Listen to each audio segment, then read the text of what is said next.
bonjour à toutes, soyez les bienvenus sur Futsal Zone. Bonjour à toutes, bonjour à tous, soyez les bienvenus sur Futsal Zone. Ça y est, c'est la rentrée, la reprise et aujourd'hui nous avons la chance d'être sur un plateau tout simplement exceptionnel, magnifique, les mots me manquent et nous allons donc pouvoir vous offrir en tout cas une très très belle émission de rentrée et je vais tout de suite vous montrer le sommaire de cette première émission avec donc différents sujets qui vont être traités tout au long de cette saison. On fera évidemment un retour sur la saison précédente avec le titre de champion du Sporting. On parlera aussi du mercato et de la saison à venir avec notamment 2 représentants des promus qui seront avec nous et on parlera également de l'équipe de France avec 2 invités aussi exceptionnels. On va tout de suite commencer, on va accueillir les 2 premiers invités, ils sont devant moi, ils sont prêts, ils sont chauds. Rodolphe Lopez, Alexandre Texera, messieurs, soyez les bienvenus.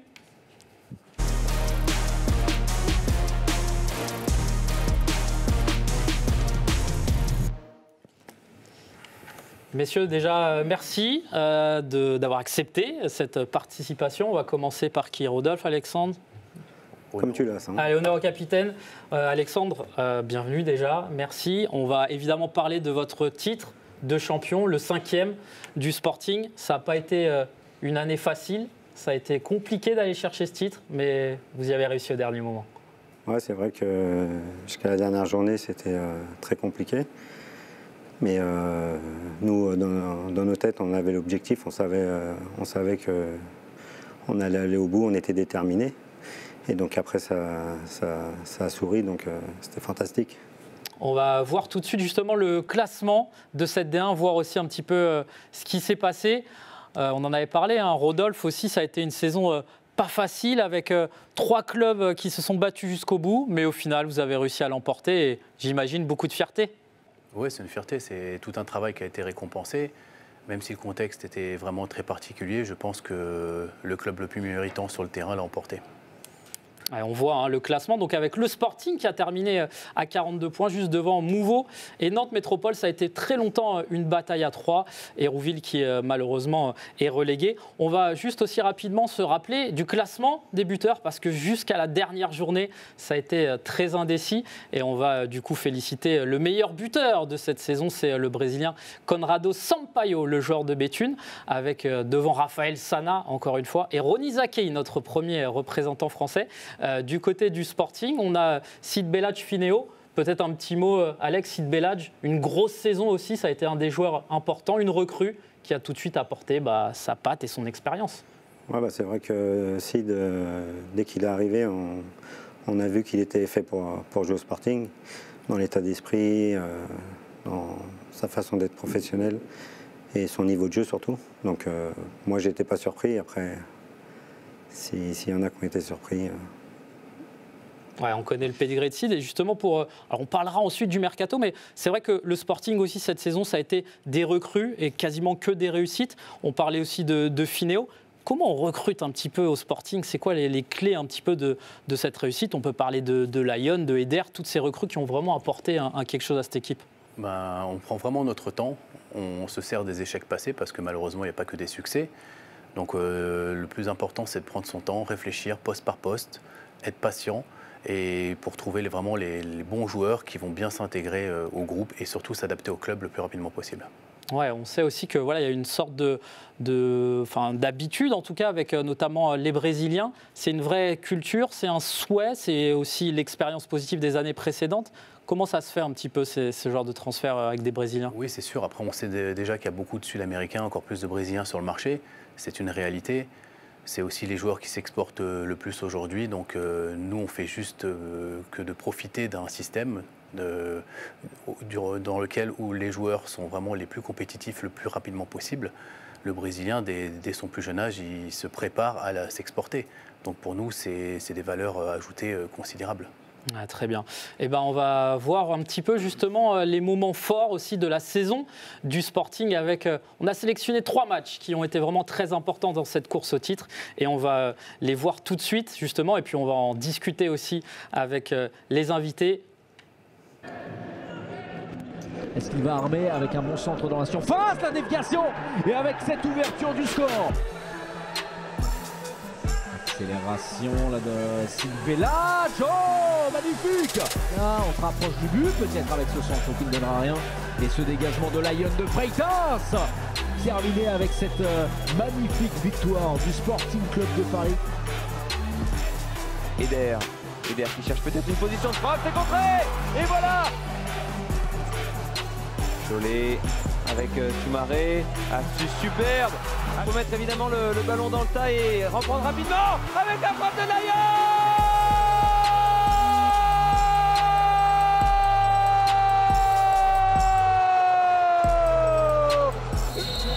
Et c'est terminé parce qu'évidemment il ne restait plus de temps.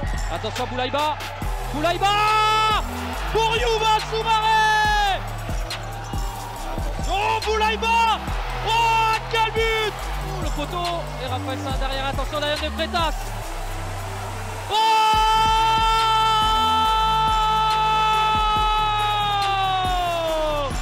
une victoire des Parisiens qui reprennent la tête du classement. Rodolphe, c'est des bons souvenirs. Voilà, ces 3 matchs qu'on a sélectionnés, ça commençait par une victoire à Mouveau. Est-ce que ça a été peut-être un peu l'élément déclencheur de cette belle saison? Ouais, c'était une victoire super importante parce qu'on se rend compte qu'on a eu un départ quand même poussif. Avec le match 1 contre Akaza, il y a eu aussi des pertes de points derrière, donc, notamment à Nantes. Donc c'est vrai que ce match-là, c'est le match où on prend la tête, ou du moins psychologiquement, en tout cas, on se dit voilà, on peut y arriver. On sait que Lille, c'est une très très grosse équipe. On va gagner là-bas, symboliquement, c'est pas rien. On sait qu'une semaine plus tard, il y a Toulon qui arrive. C'est pareil, quoi. On avait en plus pas mal de joueurs qui étaient un peu diminués, qui n'étaient pas en pleine possession de leurs moyens. Donc ça a été vraiment 2 matchs très très importants dans la suite. Même si, quand on voit le peu de points qu'on a eu d'avance sur nos poursuivants, c'est la preuve que le championnat était très compétitif, très serré. Donc tous les points ont compté, mais cela particulièrement parce qu'il s'agit d'adversaires directs. Ouais, Alexandre, on sait que ça a été une saison un petit peu difficile pour toi personnellement avec cette blessure à la hanche, mais ce but-là à Mouveau, le premier de la tête superbe, ça a été voilà, aussi peut-être un élément déclencheur de cette saison. Ça t'a aussi boosté aussi, et ça a boosté tous les coéquipiers. Ouais, c'est clair que déjà sur ce match-là, je ne comptais pas rentrer. J'étais blessé, mais c'est vrai que le match à Mouveau, ça a déclenché beaucoup de choses parce qu'on savait qu'on avait une bonne équipe, mais on avait changé beaucoup de joueurs à la trêve, et tant que ça se met en place, tu peux avoir les meilleurs joueurs. Il faut qu'il se passe des petites choses sur le terrain, et qu'on souffre ensemble. Et cette victoire, ça a vraiment créé quelque chose dans notre groupe. Et je pense que c'est ce qui a fait la différence cette année, c'est qu'on était une grande famille. Ouais, puis on est obligé aussi de parler de ce match, là, cette victoire face à Toulon. Le but de Lyon, je crois qu'il restait 4 ou 5 secondes. Celui-là aussi, il est important, hein, parce que sinon, ces matchs nuls, on perd des points. Et c'était aussi les valeurs un petit peu de cette équipe du Sporting cette année, jamais rien lâcher, aller jusqu'au bout. Bah, c'est ça, c'est un peu depuis 15 ans maintenant que je suis au club. C'est la mentalité du club. Jamais ne rien lâcher. Le talent, on sait qu'on l'a, mais c'est surtout la mentalité. Et c'est ça qui fait aller chercher les titres. C'est le collectif souvent. Après, les individualités sortent naturellement. Mais c'est créer un groupe, et on insiste beaucoup sur ça.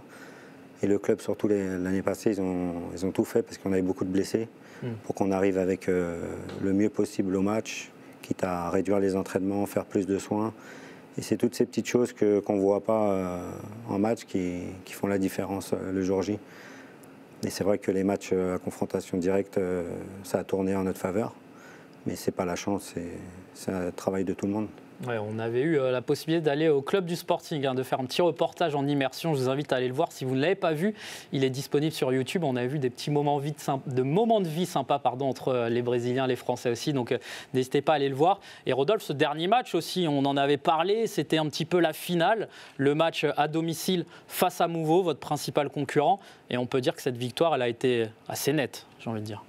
Oui, net. Après, le match a tourné en notre faveur. En face, on savait que c'était Mouveau, quoi. C'était vraiment l'un des concurrents principaux avec Nantes. Donc on avait beaucoup d'estime pour eux.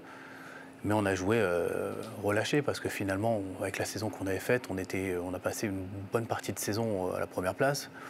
Donc c'est tout naturellement qu'on a pris les choses. On s'est dit, bon, bah, c'est le moment, c'est notre finale. On a préparé ça comme une finale. Tout le monde a répondu présent en même temps. C'est un travail de longue haleine parce que bon, derrière tout ça, comme l'a si bien dit Alexandre, il y a eu beaucoup de pépins, des choses qu'on ne voit pas forcément le jour du match. Mais on a mis en place un gros staff médical qui a fait beaucoup de travail entre ça, entre la préparation athlétique. On a toujours su jongler le plus justement possible pour arriver à avoir les joueurs frais le jour J. Et contre Mouveau, ça fait la différence. Ouais, clairement. Et qui dit souvent très beau championnat, dit aussi très belles équipes. On va parler justement de cette course au titre. On a parlé du Sporting et ça a été très comment dire, compliqué jusqu'au bout en tout cas. Il y avait Mouveau, il y avait Nantes aussi qui poussait. Et on vous a préparé un petit résumé justement des moments forts de ce petit trio. La saison 2021 de futsal a tenu toutes ses promesses. 3 clubs se sont livrés une bataille pour le titre. Mouveau Lille, le Sporting Paris et le Nantes Métropole Futsal. 14e journée de D1 Futsal, le Sporting Paris mène au championnat devant Mouveau Lille. Nantes est en embuscade, à 3 points du leader. Si Mouveau Lille s'impose sans trembler à Laval, Nantes voit le titre s'éloigner après sa défaite 2-0 face à Toulon. La surprise vient du leader face au dernier du championnat Hérouville. Le Sporting ne parvient pas à s'imposer. Match nul de partout. L'exploit d'Hérouville qui vient arracher le 2 partout. 15e journée de championnat, égalité parfaite au classement entre Mouveau et le Sporting qui sont à 32 points chacun. Le Sporting ne parvient pas à se relancer. Second match nul pour les Parisiens, cette fois face à Béthune, de partout. Et l'égalisation d'Amaury Delberg, un superbe but. Aucun problème pour Nantes et Mouveau Lille qui s'imposent face à Kingersheim et l'UJS Toulouse. Les nordistes prennent la tête du championnat et comptent désormais 2 points d'avance sur le Sporting. Oh, et le but! La 16e journée s'avère être décisive dans la course au titre. Match entre les 2 patrons du championnat. Mouveau Lille se déplace pour affronter le Sporting Paris. On peut le dire, hein, la finale de cette D1 de futsal, 16e journée. Menés 3-0 à la mi-temps, les Mouvalois se reprennent et reviennent presque à hauteur des Parisiens grâce au doublé de Walex. Oh, attention! Oh, le doublé pour Walex! Quel retournement de situation pour l'instant! Cependant, Boulaïeba enterre tous les espoirs des Lillois grâce à un but d'exception. Oh, Boulaïeba! Oh, quel but de Boulaïeba! S'en suivront 2 buts permettant au Sporting de s'imposer 6-2 et de reprendre la tête du classement devant Mouveau Lille. Nantes est à la 3e place. Leader après la 16e journée, le Sporting remporte ses 2 derniers matchs et devient champion de France. Mouveau Lille termine à la 2e place devant Nantes qui complète le podium. Vous l'avez vu, ça a été très serré jusqu'au bout. Rodolphe, ce petit passage, la 14e journée, 15e journée, 2 résultats un petit peu difficiles. Comment c'était là, dans les têtes, au niveau des joueurs? Est-ce qu'on s'était dit, on a laissé passer notre chance ou non, vous y croyez jusqu'au bout? Finalement, d'un point de vue comptable, on était derrière, mais le destin restait toujours entre nos mains. Tu gagnais contre Lille, tu repassais devant. Donc c'était des contre-performances, les deux partout contre Hérouville et Béthune. C'est des matchs sur lesquels il n'y a rien à dire, hein. Les adversaires ont mérité leurs points. Mais nous, on a pris ça avec beaucoup de recul. On s'est dit, bon, qu'est-ce qu'on fait? On ne baisse pas les bras. On va continuer à travailler, on prépare le match contre Lille. Il n'y a qu'à gagner, entre guillemets, mais pour ça, il faut mettre les ingrédients. On l'a bien fait, ça nous a souri, ça aurait pu être le contraire, mais on a vraiment pris ça avec beaucoup de hauteur. Et ça, c'est aussi ça a été la force du club, ouais. De ne pas mettre de pression inutile. Tu es encore dans la course au titre. C'est une saison très difficile. Il y a 3 équipes qui pourraient être championnes. Et à la fin, il n'y en aura qu'une seule. Il faut tout faire pour, quoi. Ouais. Et est-ce que c'est pas aussi à ce moment-là où les joueurs d'expérience comme toi, comme Jonathan Cholet, on a parlé de Sid aussi, j'imagine que ça doit être important, le discours, l'expérience, jamais rien lâché, ça vous a aidé ça à ce moment-là de la saison? Ouais, c'est vrai qu'à ce moment-là c'était difficile. On avait brûlé un joker parce qu'on avait le droit de faire un match nul à la maison pour rester devant. Et en faisant ces contre-performances, on savait qu'on n'avait plus le choix de gagner, mais dans un sens, on s'est vraiment concentré, on s'est tous parlé, on s'est dit de toute façon c'est mieux de gagner pour être champion. Et donc c'est vrai que les joueurs d'expérience à ce moment-là, on était tous présents, on a tous tiré dans le même sens et c'est passé contre Lille à la maison, on est resté invaincus, c'était important aussi pour nous, de toute la saison rester invaincus à la maison et je pense qu'on a fait la différence là-dessus. Ouais, on va revoir justement une dernière fois donc, ce classement de la D1 Futsal avec donc, le Sporting vainqueur avec 42 points et donc un 5e titre de champion pour le Sporting qui dépasse le Kremlin Bicêtre United au nombre de titres de champion de France. Voilà, on a vécu un très beau championnat et on espère évidemment qu'il sera encore plus beau cette saison, mais j'en doute pas. On va passer aussi à... Qui dit champion de France, dit première place, dit aussi Ligue des Champions. Obligé quand même d'en parler un petit peu. Vous avez hérité d'un groupe pas facile, j'ai envie de dire. Rodolphe, la Ligue des Champions, un kiff absolu. Comment on va se préparer? Là, on le voit. Il y a le club de Palma, Kairat Almaty évidemment et Anderlecht. Ça va pas être facile. Non, c'est un groupe très difficile, avec des grosses cylindrées européennes. Mais il y a aussi des points positifs, comme d'aller jouer en Belgique. Ça nous met beaucoup de kilomètres en moins par rapport à nos adversaires du Kairat, par exemple, même de Palma. C'est un déplacement plus difficile pour organiser, contrairement à nous. C'est aussi une compétition qu'on connaît mieux que Palma. Donc on a quelques arguments. Bien entendu, on va y aller avec beaucoup d'humilité, beaucoup de travail, comme d'habitude. Mais on ne va pas y aller pour faire de la figuration, ça c'est une certitude. Ouais, on rappelle, ça sera du 25 au 30 octobre et ça sera à Anderlecht directement dans cette magnifique salle. Hein. Alexandre, toi tu l'as déjà joué, cette Ligue des Champions, j'imagine que ça doit te rappeler des bons souvenirs. L'objectif, on rappelle, hein, il faut être dans les 3 premiers. Évidemment, je suis sûr que tu penses que c'est réalisable vu l'équipe que vous avez aussi. Ouais, c'est vrai qu'on est tombé dans la poule la plus difficile. Hein. À ce tour-là, c'est clairement la poule la plus compliquée. Mais comme il y a 3 équipes qui passent, il suffit d'un exploit. Les 3 équipes sont devant nous au niveau budget, au niveau de tout. Mais notre savoir-faire et notre expérience, que ce soit en Coupe d'Europe ou du club, je pense qu'on peut créer l'exploit et essayer de se qualifier. Ouais, en tout cas, on suivra ça. Hein. Ça promet de très belles rencontres, on l'espère, sur Futsal Zone. Et qui dit voilà, bilan aussi de la saison, on devait parler de la Coupe nationale de futsal, faire un petit rappel du vainqueur. Et on va tout de suite vous montrer le résumé de cette finale entre Nantes Métropole et Mouveau-Lille Métropole. Imaginez quand même, ça fait 5 joueurs qui pourraient être titulaires. Et évidemment, notamment Raphaël Sana. L'ouverture du score. La possibilité de tirer. Et là, ça peut aller vite avec Pet. Ou Alex, son pied gauche. Côté nantais. Oh, match à rejouer. Allez, belle Saber. 3 contre 2. Anatole Mélène, l'extérieur. Oh, le doublé. Rester en haut. Il veut aussi encourager ses coéquipiers. Donner des consignes, Kevin Ramirez. Le décalage vers Alex. Quelle que soit l'issue de ce match, on rappelle, 5 absents. Oh, ça c'est bien joué. Qui sont capitaines de leur équipe nationale. Oh, attention, Arthur Kapchan. Oh, et c'est fou. Le 4e but. Avec Lucas Diniz, le décalage peut-être vers Eduardo Pet qui va tirer. Oh, et le 4e but. Mais c'est pas possible. Très intéressant.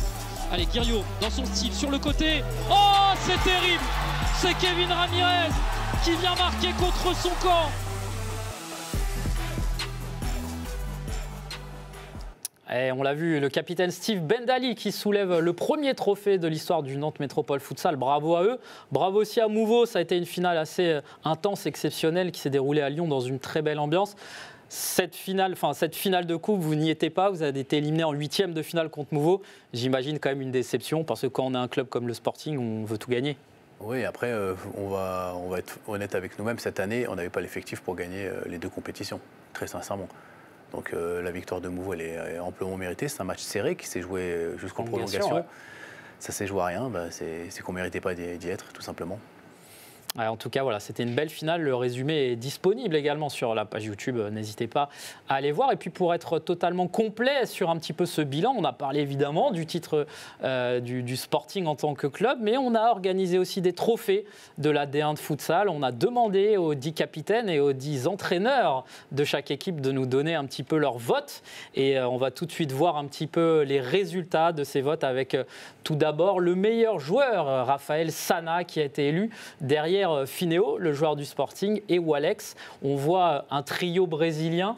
Est-ce que ça vous paraît logique? Fineo 2e, en effet, on en a parlé, hein, il a fait une très belle saison. Ça doit vous faire plaisir aussi de voir un joueur du Sporting à cette place. Oui, bien sûr. Après, on espère toujours que nos joueurs soient encore mieux positionnés.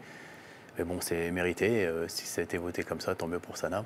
Ouais, Alexandre, on a eu quelques personnes qui ont voté pour des joueurs français. Là, ce trio brésilien, on en parlait aussi avec Rodolphe, cette faculté à s'intégrer. On parle de Sana aussi qui est là depuis de nombreuses années. Ça te paraît logique? Peut-être une petite déception de ne pas avoir un Français cette saison? Ouais, après, c'est vrai que les Brésiliens, ils ont un jeu un peu spectaculaire. On va regarder un peu plus, mais il y a des joueurs cette année qui ont fait une saison aussi honorable que Sana, Ofineo, et Sid Bellage, qui ont été réguliers toute l'année. Et après, c'est toujours comme ça. Il y a des joueurs un peu de l'ombre qui méritaient d'être là. Mais dans l'ensemble, c'est vrai que Sana, ça met toujours beaucoup de buts chaque année. Et Fineo, il a fait une grosse saison. Pour le gardien, je pense qu'il n'y avait pas photo. On va y venir, ne sois pas trop pressé. Et d'ailleurs, oui, Sid Bellage, quand même, on lui passe un coucou parce que c'est le seul joueur qui a été champion de France 2 années de suite. Il était avec Access l'année dernière et cette année au Sporting, c'est le seul joueur qui a réalisé cette saison, cet exploit. 3 clubs différents même.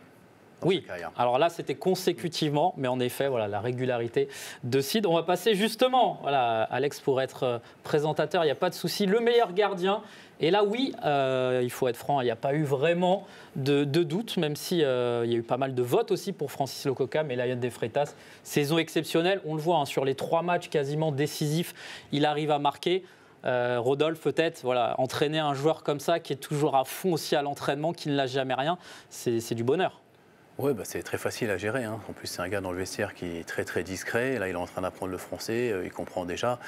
Donc c'est un plaisir d'avoir des gars comme ça. C'est très professionnel. C'est limite moi qui dois lui dire de se calmer un peu, sinon ça s'entraîne 3 fois par jour. Ouais.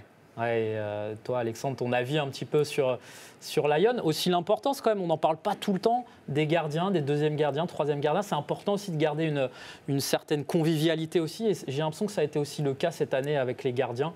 On pense à Doudou et à Alain Douang notamment. Ouais, c'est vrai que c'est un poste difficile, surtout pour le deuxième gardien ou le troisième gardien. Mais Lyon, cette année, on a vu qu'il était très fort au pied, qu'il allait apporter. Donc on a mis en place des choses avec lui et ça a fait des grandes différences, surtout dans les matchs décisifs. Donc c'est vrai que maintenant, plus on monte de niveau et plus les gardiens sont amenés à jouer dans le jeu. Donc avec Lyon, c'était parfait. Ouais, on rappelle qu'il a re-signé au Sporting jusqu'en 2025, si je ne dis pas de bêtises.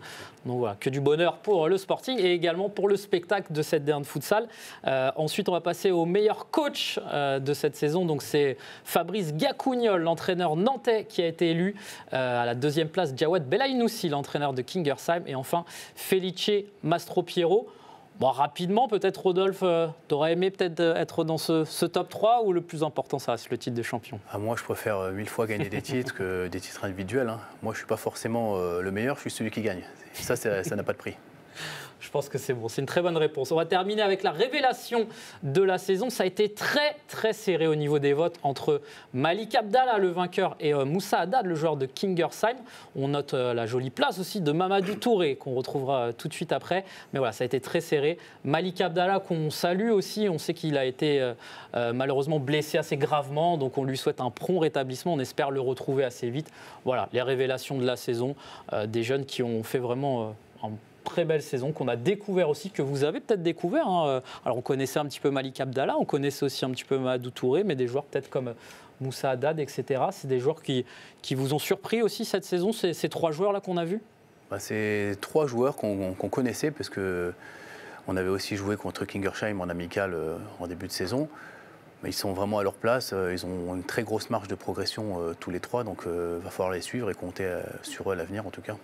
Ouais, très bien. Écoutez, je vais vous proposer de passer tout de suite à notre dernière séquence. C'est les questions de Marin, notre expert des réseaux sociaux sur Futsal Zone. On vous a demandé de poser des questions directement aux invités et Marin viendra comme ça à chaque fois vous poser des questions. Et donc, bonjour Marin, comment ça va? Salut Steven, ça va et toi? Eh bien, ça va. Et messieurs aussi.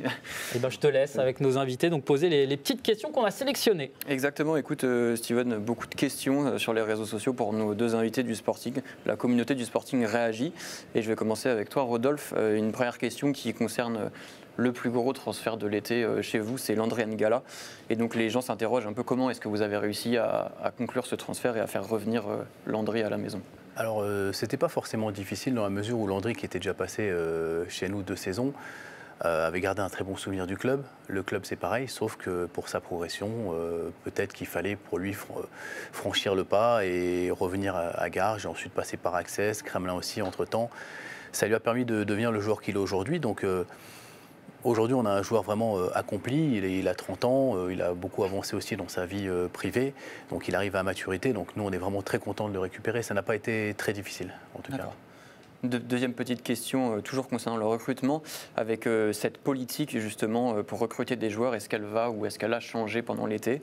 Est-ce que vous vous appuyez toujours sur beaucoup de joueurs étrangers ou vous vous recentrez un peu plus sur des joueurs français? Alors, on ne part pas forcément avec l'idée de prendre un Belge, un Brésilien, un Portugais ou un Français. On veut juste des joueurs compétitifs qui peuvent vraiment apporter à l'équipe déjà présente.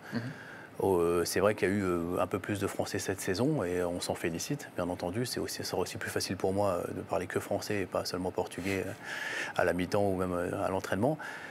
Mais c'est des joueurs qui méritent d'être ici, donc on n'a pas forcément calculé au départ la nationalité ou l'origine. Non, on a vraiment pris des joueurs compétitifs, des joueurs qui vont apporter une plus-value par rapport aux joueurs qui sont partis. C'était vraiment l'objectif principal, c'était que ces joueurs-là arrivent tout de suite et qu'ils soient prêts à nous apporter quelque chose. Et justement, comment on arrive à gérer un vestiaire aussi cosmopolite? Justement, on parle j'imagine, différentes langues, beaucoup le portugais, du français aussi. Oui, le français reste majoritaire. Après, s'il faut faire passer des messages en portugais, en espagnol avec des joueurs, j'arrive aussi à le faire, c'est pas un problème. Mais en tout cas, cette année, les Brésiliens vont aussi prendre des cours de français, donc ça prouve aussi leur volonté de s'intégrer au club, à la ville et au pays, parce qu'ils sont super bien chez nous. Et enfin, dernière question, toujours vos supporters se concentrent sur le recrutement, comme chaque été, et ils se demandent si, à l'avenir, vous allez miser sur les jeunes de l'académie et les faire venir en équipe première. Là, c'est une très bonne question parce qu'en plus, on a Ayoub qui a aussi un pied avec les U15, qui est éducateur U15. Et cette année, on a Jonathan Chollet qui a été nommé en U18. Donc c'est la preuve qu'on compte vraiment sur les joueurs formés au club. À savoir que les joueurs qui ont commencé chez nous très tôt, à 6 ans, aujourd'hui se trouvent en U18. D'accord. Donc je pense que d'ici 1 an ou 2, avec du bon travail, avec le travail que tous les éducateurs ont fait avant, et aujourd'hui celui de Jonathan Chollet, qui va essayer vraiment de leur faire franchir un cap pour arriver à les intégrer, j'espère, très rapidement dans nos équipes seniors. Donc une vraie politique aussi oui, axée sur les jeunes. C'est important de former, pas seulement d'aller chercher des savoirs à l'extérieur, il faut vraiment former en parallèle. Mais il faut être patient. Eh bien, merci pour ces réponses. On passe au capitaine Alexandre. Maintenant, toujours quelques questions. Et toujours le recrutement aussi. Et les supporters voudraient savoir ce que tu penses des recrues estivales qui sont arrivées pendant le mercato. Je pense que ça a été des bonnes recrues. Il y a eu Landry Ngala qui a fait une belle saison l'an passé. Et même que ce soit en équipe de France aussi, toujours avec des belles prestations. Et sinon, après, c'est vrai qu'au Sporting, on a l'habitude de mélanger les Brésiliens et les Français. On essaie généralement de prendre les meilleurs Français et avec quelques étrangers. Et on a vu que c'était la meilleure formule pour gagner depuis une quinzaine d'années. Donc on continue là-dessus. Voilà. C'est un beau mélange, franco-brésilien, franco-portugais. Une autre petite question justement sur ton rôle cette saison dans l'effectif. On sait que tu as longtemps été blessé la saison dernière. Et justement, comment vois-tu ton rôle au sein de l'effectif avec beaucoup d'expérience cette saison? Ouais, c'est vrai que moi, ça a été très difficile. J'avais tout le temps l'habitude de jouer beaucoup. Mais ces 2-3 dernières années, j'ai une grosse blessure à la hanche. Donc maintenant, je me suis fait opérer. Ça va beaucoup mieux. Il va falloir du temps. Mais c'est clair que l'année passée, j'avais plus un rôle, que ce soit dans le vestiaire, un peu moins sur le terrain. Mais essayer de garder la mentalité du club, de montrer à tous les joueurs la direction. Et cette saison, personnellement, j'ai envie de retrouver mon niveau et ma place. Donc voilà. Est-ce que c'est un peu le deuxième coach sur le bord du terrain quand il ne joue pas avec toute son expérience? C'est un très bon relais et il faut s'en servir au maximum et ce serait vraiment malheureux de ne pas utiliser ces joueurs d'expérience que nous avons, dont Alex fait partie depuis des années. Dernière petite question, Alex, tu as soulevé le trophée à la fin de la saison. Qu'est-ce que ce titre de champion, le 5e, comment tu le places sur l'échelle de tous les titres que vous avez remportés au Sporting? Déjà, c'est le 6e titre qu'on a gagné, pas le 5e. Je sais qu'il y a un petit conflit là-dessus, mais pour nous, on a gagné 6 championnats. Et c'est toujours un plaisir. Moi, c'est vrai que j'ai gagné tous les titres du club. Mais cette année, à cause des décisions, c'est vrai qu'à la fin de championnat, ça a été compliqué pour les remises, tout ça. Mais sinon, c'est toujours la même satisfaction. Beaucoup de travail, beaucoup de sacrifices, que ce soit dans la vie personnelle de tout le monde ou même sur le terrain, à l'entraînement. Tout le monde a joué le jeu. Beaucoup de joueurs ont joué blessés. Ils n'ont jamais rien lâché. Donc voilà, je pense que c'est vraiment magnifique. Après, pour savoir gagner, il faut savoir perdre. Et il y en a qui l'ont oublié, ça, des fois. Mais c'est vrai que voilà, on connaît la formule pour gagner, que ce soit le coach, avec moi. On est toujours la même équipe depuis 15 ans. Donc pour l'instant, ça marche. On va continuer. On vous souhaite de gagner de nouveau, pourquoi pas, ce championnat. En tout cas, on suivra ça, évidemment, en exclusivité, en intégralité sur Futsal Zone. Messieurs, merci beaucoup, Alexandre, Rodolphe, d'avoir été parmi nous. On vous souhaite vraiment une belle saison et encore félicitations pour ce titre de champion. Merci, Steven. Merci, Mara. On te retrouve tout à l'heure. Avec plaisir. Allez, on va lancer la deuxième partie maintenant de l'émission avec les enjeux de la saison à venir. On fera un petit focus aussi sur le mercato avec 2 nouveaux invités qui vont me rejoindre dans quelques instants.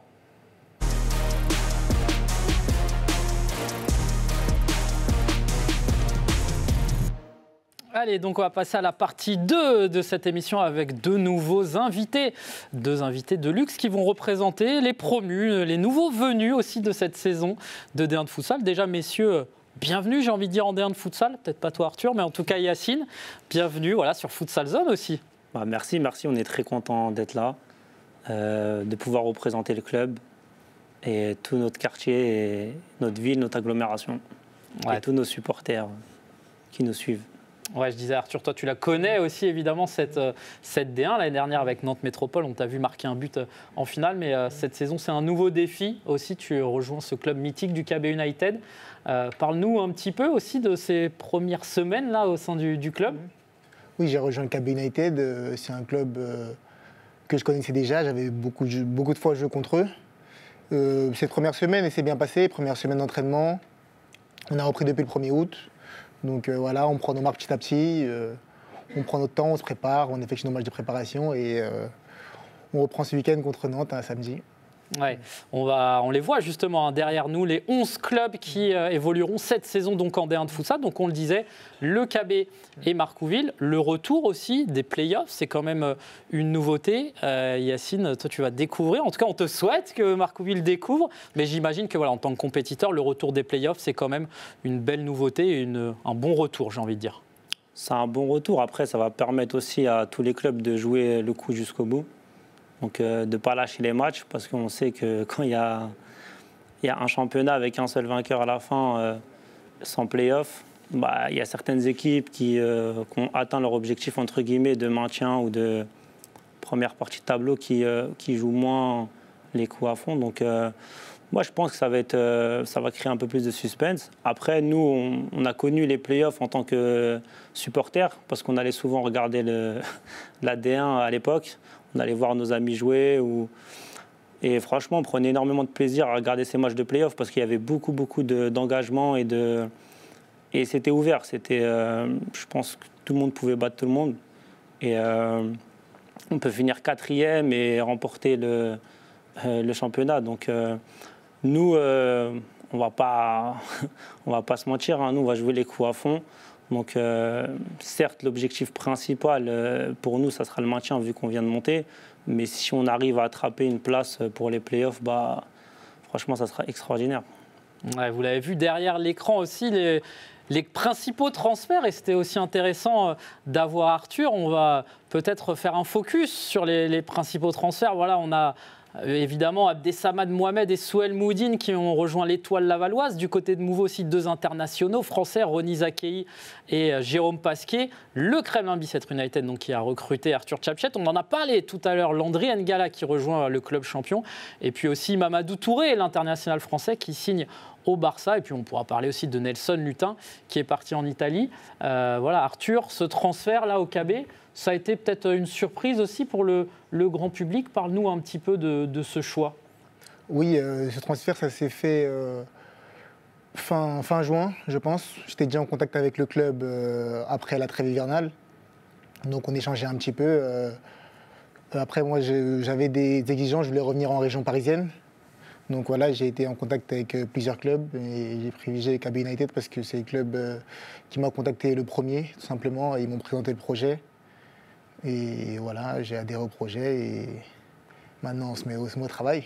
Ouais, et l'objectif justement cette saison au sein du club, un petit peu comme les collègues de Marcouville, c'est d'abord assurer le maintien et puis viser mieux ensuite, ou on a déjà des ambitions quand même un peu plus élevées? Après, on n'a pas encore parlé avec le président des objectifs de l'année. Après, en toute humilité, il faut d'abord se maintenir. Et ensuite, pourquoi pas aller chercher cette place voilà, pour ce retour en play-off avec ce format aller-retour qui serait intéressant pour tout le monde à jouer. Voilà. Donc pour ma part, j'ai jamais joué de play-off, donc ce serait bien de jouer les play-off, c'est ça. Ouais. Justement, on parlait aussi de montées. Marcouville, c'est quoi? C'est 6 montées consécutives. Parle-nous de ce chemin parcouru qui est assez unique et qui est assez fou. Comment on fait? C'est quoi le secret C'est beaucoup de travail, j'imagine déjà. Ouais, c'est beaucoup de travail, beaucoup de sacrifices et beaucoup de valeur aussi. Parce qu'il faut savoir que nous, la plupart des joueurs, si ce n'est tous, ils ont commencé au club. Ils ont commencé au club. Donc ils sont formés au club et ils ne jouaient pas pour l'argent. Donc il n'y avait pas de prime de match. Nous, on a attendu de jouer en D2 pour commencer à mettre des primes de match. Donc on est arrivé là, je pense qu'avec beaucoup de valeur, de sacrifice, d'abnégation, de dépassement de soi, parce qu'on a vraiment fait avec peu de moyens, avec très peu de moyens. Donc au départ, on n'avait pas de subvention, on était vraiment... c'était de la débrouille, quoi. Donc on était... franchement, on peut être fier de nous et fier des joueurs, parce que les joueurs, quand même, ils ont montré beaucoup d'amour pour le club, pour les supporters. Et c'est ce qui a fait qu'on est arrivé là. Et il n'y a pas forcément de secret de la réussite. Moi, je pense que c'est le travail qui a payé. C'est vrai que c'est un exploit d'avoir fait 6 montées d'affilée, parce qu'il y a, je ne sais pas s'il y a un club qui l'a fait, je ne pense pas. Donc, connaissance. Et nous, on l'a fait sans joueurs étrangers. Nous, on n'a rien contre les étrangers, etc. Mais on a prouvé qu'avec des joueurs qui sont du cru et formés, un entraîneur qui est du cru et qui est formé, parce qu'il faut savoir que l'entraîneur, il a commencé à 20 ans. Oui, donc il avait 20 ans, c'est mon petit frère. Donc il a commencé à 20 ans et au fur et à mesure, voilà, il a pris beaucoup de plaisir à entraîner. Il était joueur avant d'être entraîneur, hein. Il était joueur à l'UJS Toulouse. Donc il a connu la D2 futsal, il a connu l'équipe de France U21, il était capitaine. Donc c'est en partie aussi grâce à lui, parce que il l'a fait par pur plaisir au départ. Et après, au fur et à mesure, voilà, c'est devenu un objectif pour tout le monde d'aller au plus haut niveau. Et il a fait toutes les montées, donc il faut le faire, quoi. Très belle histoire en plus. Il vient d'avoir son diplôme, son BMF futsal, donc félicitations à lui et félicitations à tous les joueurs. Et il faut remercier aussi les supporters qui nous suivent depuis le départ, parce que nous, il faut savoir que même quand on était en départemental, on avait une centaine de personnes qui venaient regarder nos matchs et qui venaient nous soutenir. C'est une belle histoire, on est parti de rien. Et au final, on est passé de supporters, de spectateurs de la D1 futsal à là, acteurs. Et franchement, ça fait super plaisir. C'est beau. Arthur, j'ai l'impression aussi dans le discours du président, des valeurs un petit peu communes avec le club du KB. On sait qu'ils ont eu des difficultés, ils ont su revenir aussi avec beaucoup de jeunes de la ville. Et comment ça se passe un petit peu à l'intérieur du club? On sent cette pression aussi populaire, hein. On parlait des supporters de Marcouville, les supporters de KB. Ça peut promettre un beau match, hein, un peu entre les deux. Mais parle-nous un peu aussi de... Oui, franchement, je crois que c'est un club qui se sont affrontés l'année dernière. J'étais pas au KB United. Donc je pense que c'est 2 clubs qui ont des valeurs un petit peu similaires. Des clubs avec des joueurs locaux de la ville. Donc j'aime beaucoup le projet de Marcouville. Franchement, 6 montées consécutives, je ne sais pas qui quelqu'un l'a fait. Franchement, on sait comment c'est difficile de monter c'était quoi, R2, R1, jusqu'en départemental 2 jusqu'en première division. Franchement, la saison pour moi, elle est déjà gagnée. Après, on sait que ça va toujours être un match difficile. Hein. Un match difficile, donc on va jouer les coups à fond. Mais oui, les valeurs sont un peu les mêmes du côté de KB Nord. Oui. Ouais, pour parler de la première journée, même si on en parlera en fin d'émission, il y a premier match du KB, premier match quasiment de la D1 de futsal, KB contre Nantes. Ça doit te faire aussi un petit quelque chose, c'est un petit peu spécial de les retrouver sur le premier match officiel. Oui, ça fait toujours plaisir, mais moi je suis suspendu dû à 3 cartons jaunes de l'année dernière. Mais oui, ça fait toujours plaisir de revoir J'ai laissé beaucoup d'amis là-bas, ça fait toujours plaisir de revoir les partenaires, c'est sûr. Et du coup, Yacine, voilà, toi, tu nous disais, hein, tu suivais aussi cette D1 de futsal. On les voit derrière, voilà, vous êtes parmi ces 11 clubs. C'est quoi un petit peu? Est-ce qu'il y a un pronostic, des équipes qui te font peur, des favoris un petit peu logiques entre... Je sais, personne ne vous fait peur, mais non, voilà, dans l'idée, par rapport à ces équipes-là... Non, c'est pas forcément de la peur. Après, nous... C'est vrai qu'on était spectateurs, maintenant on va être acteurs. Donc on va jouer match après match et on va donner tout ce qu'on a sur le terrain. Et après on verra le résultat. Donc nous on se met ni en dessous ni au-dessus des autres. Donc on va continuer à jouer avec nos valeurs qui sont de respecter tout le temps les adversaires, de travailler parce qu'on s'entraîne énormément. Même si on a moins d'entraînement que certains clubs qui s'entraînent tous les jours, nous on n'est pas encore en capacité de faire des entraînements tous les jours. Il y en a qui s'entraînent peut-être le matin et l'après-midi. On va jouer les matchs, match après match, et on comptera les points à la fin pour essayer d'atteindre nos objectifs et continuer à donner du plaisir à nos supporters et montrer que le groupe qui est là a le niveau de la D1. Ouais.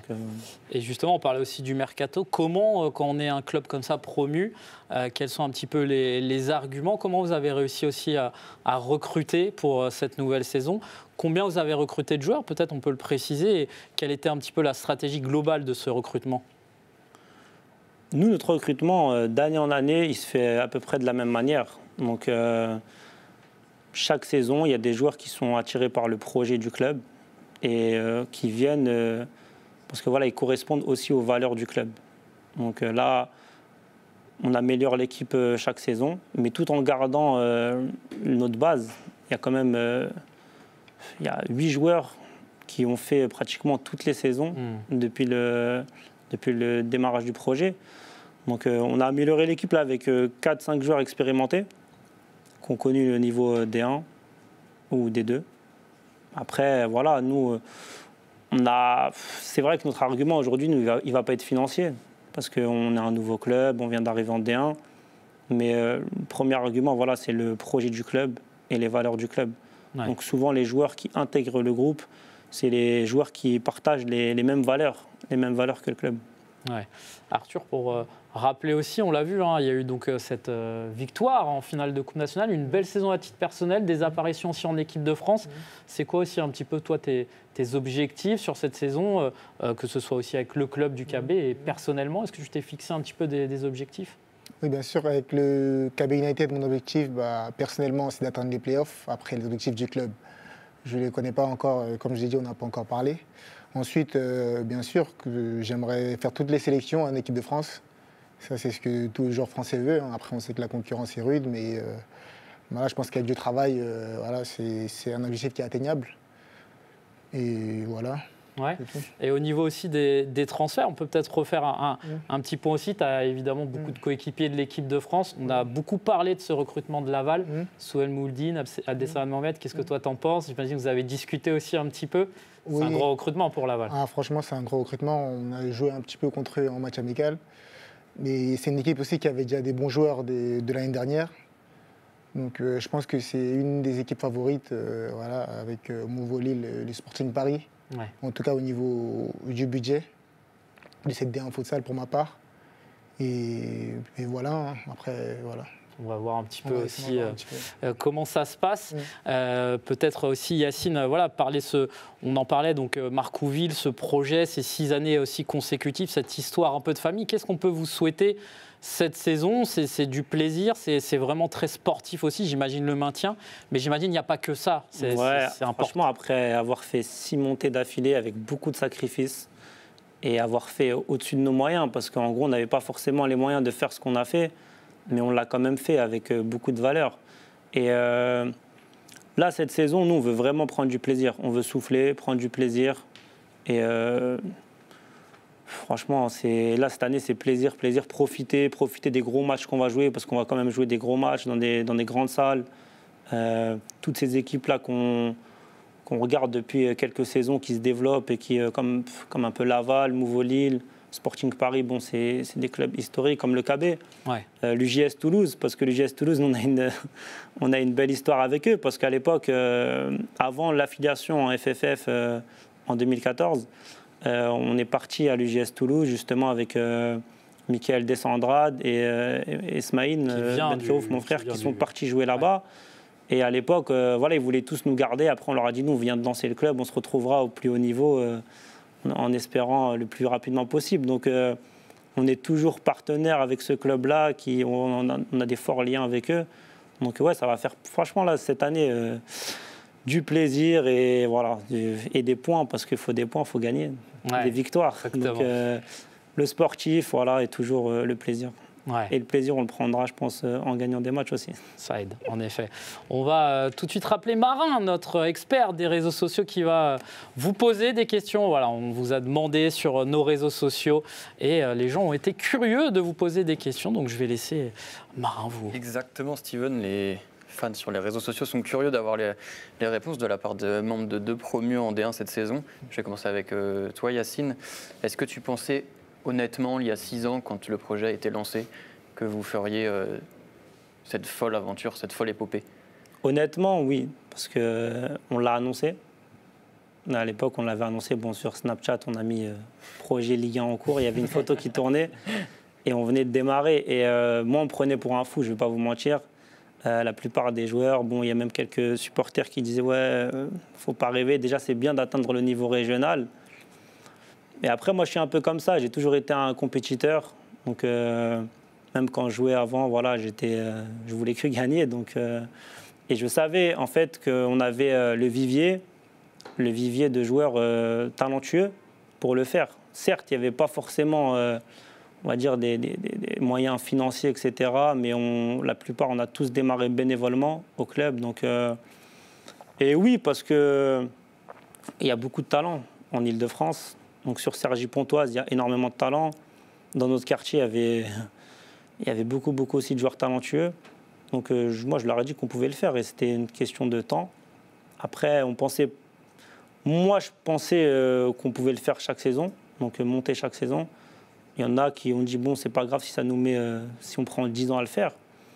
Mais on l'a fait. Après, on a été facilité aussi, il y a une petite part de destin dans tout ça, parce que même pendant le Covid, on n'a pas fait les barrages, mais on est monté parce que la saison s'est arrêtée. Là, on a fini 2e de notre groupe en D2 et on est monté parce qu'il y a 2 clubs qui n'ont pas pu accéder à la D1. Donc voilà, après, je pense que c'est mérité. Tout le travail qu'on a fourni depuis toutes ces années, moi, je voyais le coach, tout le travail qu'il faisait en dehors du terrain, à préparer ses séances, à visionner des matchs, parce qu'on a commencé à filmer nos matchs très tôt. Donc il y a eu un gros travail de fait, en fait, pour en arriver là. Tu disais 10 ans et au final, 4 ans d'avance sur le projet, 6 ans. Ouais, c'est ça. Après, oui, de toute façon, quand on fait un projet, c'est toujours le long terme. Le court terme, c'était de monter au niveau régional. Le long terme, c'était de monter au plus haut niveau national. Donc, tout a été respecté et maintenant, il faut profiter. Il faut profiter de ce qu'on a. Il y a eu la dalle Angevine en Ligue 1, il y aura la dalle de Marcouville en D1 peut-être. Vous avez faim cette saison? Ouais, après, c'est... De toute manière, dans le sport, il faut jouer avec des valeurs. Ça suffit pas de... On a beaucoup d'exemples, même dans le football. Pour gagner une Ligue des Champions, il ne suffit pas de mettre beaucoup d'argent. Parfois, oui. Donc, C'est Benzema, ça peut aider. Ouais, voilà, mais Benzema, c'est un exemple pour nous. C'est un joueur qui a énormément de valeur et qui lâche rien. Il a connu des moments difficiles, comme nous, on a connu des moments difficiles. Et au final, il a réussi à faire taire tout le monde. Et c'est vrai que, quelque part, moi, j'avais plus confiance aux joueurs qu'eux-mêmes avaient confiance en eux. Donc moi, je leur ai transmis toute la confiance. Et voilà, même le coach, l'entraîneur, j'ai toujours eu confiance en lui. Pas parce que c'est mon frère, hein, mais c'est parce que je le voyais travailler et je connaissais son potentiel. Donc il a connu quand même un coach espagnol à l'UGS Toulouse qui est Jesus. Donc il a été formé aussi un peu par Raphaël Reynaud parce qu'il a connu Raphaël Reynaud en sélection. Il était capitaine, donc ça lui a servi tout ça. Donc moi j'ai juste détecté le potentiel de chacun et fait en sorte que le projet se concrétise. Merci Yacine. On va passer à Arthur maintenant. Tu as évolué à Nantes la saison dernière, tu changes cette saison. Et les supporters d'un public qui est fervent à Ducasse veulent savoir si tu as hâte d'évoluer dans cette belle ambiance, dans cette belle salle. Ah oui, je pense que tout joueur rêverait d'évoluer à Ducasse, hein, dans une ambiance franchement aussi hostile. Même quand on joue en tant qu'adversaire, c'est des ambiances franchement incroyables. Hein. Pour du futsal, avoir autant de public. En plus, c'est un gymnase où le public est assez proche. Je pense que ça rend les matchs... voilà, c'est pour ça qu'on fait du futsal, hein, simplement. Est-ce que c'est pas une des plus belles ambiances peut-être que tu connais dans le futsal? Parce que moi, je me rappelle la demi-finale de Coupe nationale entre le KV et Nantes, où c'était assez chaud, il y avait une vraie ambiance. C'est ça. Mais voilà, j'imagine que ce genre d'ambiance, c'est... Ah, franchement, je ne vois pas de public aussi fervent, aussi... Voilà. Je ne sais pas si tu étais à la demi-finale. Ouais. Et voilà, c'est... Il y a même eu des échauffourées, hein. C'est comme ça, c'est un public sanguin, et voilà, ça fait aussi partie du sport. Hein. Ah ouais. Mais oui, voilà, je pense que c'est un des meilleurs publics de France, c'est ça. C'est au-dessus de Laval pour toi? Oui, Laval a une belle salle. Largement. Il va pas dire Laval. Donc tu vas évoluer dans l'un des clubs les plus mythiques du championnat avec beaucoup de titres. Est-ce que tu ressens une certaine pression à l'idée de débuter, d'autant que c'est un promu où il n'y a pas de pression, c'est que du plaisir? Non, franchement, avec mon caractère, moi, avec ma façon de voir les choses, c'est que du plaisir, c'est que du plus. Hein. Après tout, ça reste que du sport. Hein. Donc voilà, il faut prendre du plaisir, pas se prendre la tête et voilà. Et petite dernière question, est-ce que tu as encore, est-ce que tu as toujours l'équipe de France dans la tête? Je pense qu'on a toujours. Bien sûr, ça fait partie de mes objectifs personnels. Il faut toujours essayer de passer des paliers et pas s'arrêter, voilà, pas se reposer sur ses lauriers. Donc oui, clairement, c'est chaud dans mes objectifs. Clairement, oui. Merci Marin, merci messieurs pour ces questions. Voilà, on a eu la présentation du projet par Yacine et Arthur aussi qui nous a parlé de ses objectifs, de ses ambitions. Et on l'espère vous suivre toute la saison sur Futsal Zone, avoir plein de belles images aussi, plein de beaux buts. Et j'en suis sûr que voilà, il faudra compter sur vous. Et même en tant que promu, ça sera pas si facile pour vos adversaires. Et en tout cas, on vous retrouvera, Marcouville, à la deuxième journée, parce que vous serez exempt sur la première, et on retrouvera Arthur donc, dès samedi pour la première journée à domicile face à Nantes, sans Arthur, mais qui sera dans le public et qui va se chauffer avec les supporters. Merci beaucoup, messieurs. Merci d'avoir répondu présent, et on vous retrouve donc bientôt sur Futsal Zone.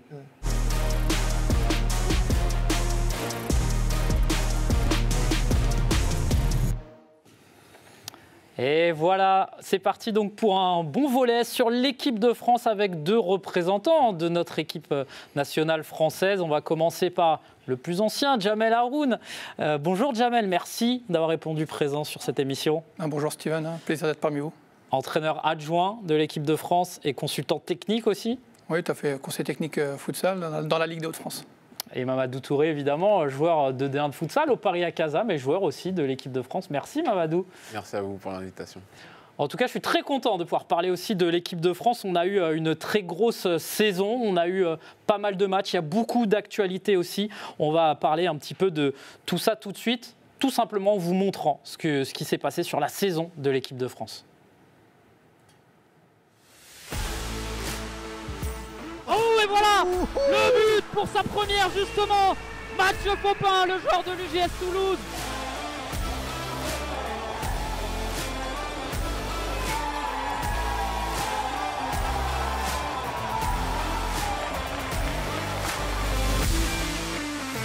Souel Moudine. Oh là là là là, quel but de Souel Moudine.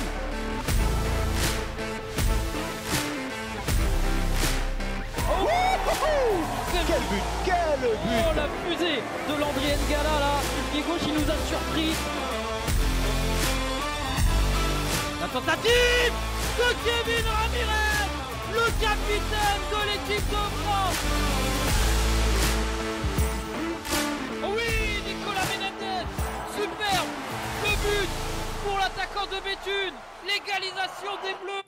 Et voilà, une très belle année pour l'équipe de France avec énormément de résultats positifs. Jamel, c'était nouveau aussi pour toi hein, cette saison. Elle a commencé début septembre, France-Norvège. Premier match. Comment tu t'es senti là sur ton premier match, ce nouveau rôle un petit peu? Bon, ça restera un souvenir impérissable parce que c'est ma première cape sous les couleurs du staff en couleur blanc et c'était quelque chose qui restera gravé.